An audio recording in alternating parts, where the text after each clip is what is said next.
ರೈತರಿಗೆ ಬಿಪಿಎಲ್ ಸಂಬಂಧಪಟ್ಟಂತೆ ಗೊಂದಲ ಜಾಸ್ತಿ ಆಗ್ತಿದೆ. ಜನಗಳಿಗೆ ಮನವರಿಕೆ ಮಾಡುವಂತ ಪ್ರಯತ್ನ ಸರ್ಕಾರದಿಂದ ಆಗ್ತಾ ಇಲ್ಲ ಅಂತ.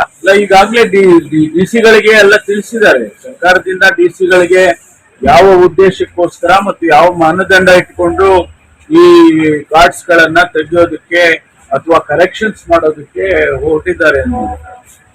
ಕೆಲವ್ರನ್ನ APL ಗೆ ತಂದಿದ್ದಾರೆ, ಕೆಲವರು ತಪ್ಪುಗಳಾಗಿದ್ದು ಮುಖ್ಯಮಂತ್ರಿಗಳು ಕೂಡ ಹೇಳಿದ್ದಾರೆ. ಎಲ್ಲಾದ್ರೂ ಒಂದು ವೇಳೆ ತಪ್ಪಾಗಿ ಏನಾದ್ರೂ ನೀವು ಮಾಹಿತಿಗಳನ್ನ ಗ್ರಹಿಸಿಕೊಂಡು ಅವ್ರು ಕ್ಯಾನ್ಸಲ್ ಮಾಡಿದ್ರೆ ಅದನ್ನ ರೆಸ್ಟೋರ್ ಮಾಡಿ ಅಂತ ಹೇಳಿ ಸರಿ ಮಾಡಿಸಿ ಅಂತದನ್ನ ಮಾಡ್ತಾರೆ. ಸರಿ ಮಾಡಿದ್ರೆ ಓಡಾಡ್ಬೇಕಲ್ಲ.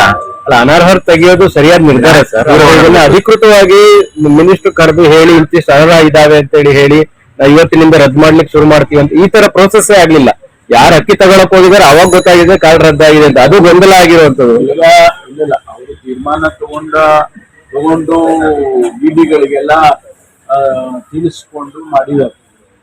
ಜನಗಳಿಗೆ ಮಾಹಿತಿ ಕೊಡೋದ್ರಲ್ಲಿ ಏನಾದ್ರೂ ಒಂದಿಷ್ಟು ತಪ್ಪುಗಳಾಗಿರ್ಬೋದು ಅಥವಾ ವಿಳಂಬ ಆಗಿರ್ಬೋದು. ಆದ್ರೆ ಯಾರಿಗೆ ನಾವು ಕಾನೂನು ಬಾಹಿರವಾಗಿ ತಗೊಂಡಿರ್ತಾರೆ ಅಂತವ್ರಿಗೆ ಮಾತ್ರ ನೀನು ರದ್ದು ಮಾಡುವಂತ ಪ್ರಕ್ರಿಯೆ ಅಷ್ಟೇ ಬಿಟ್ರೆ ಎಲ್ಲಾನು ಸರಿಯಾಗಿದ್ರೆ ಕಾನೂನಿನ ಚೌಕಟ್ಟಿನಲ್ಲಿದ್ರೆ ಯಾರಿಗೂ ರದ್ದು ಮಾಡೋದಿಲ್ಲ.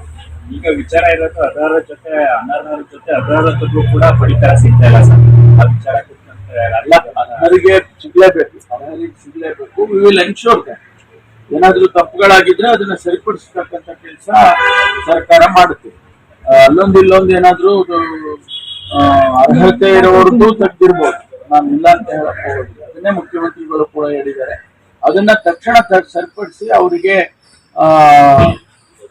ಮಾಮೂಲಿ ರೇಷನ್ಸ್ ಕೊಡೋ ರೀತಿಯಲ್ಲಿ ಮಾಡಿದ್ದಾರೆ.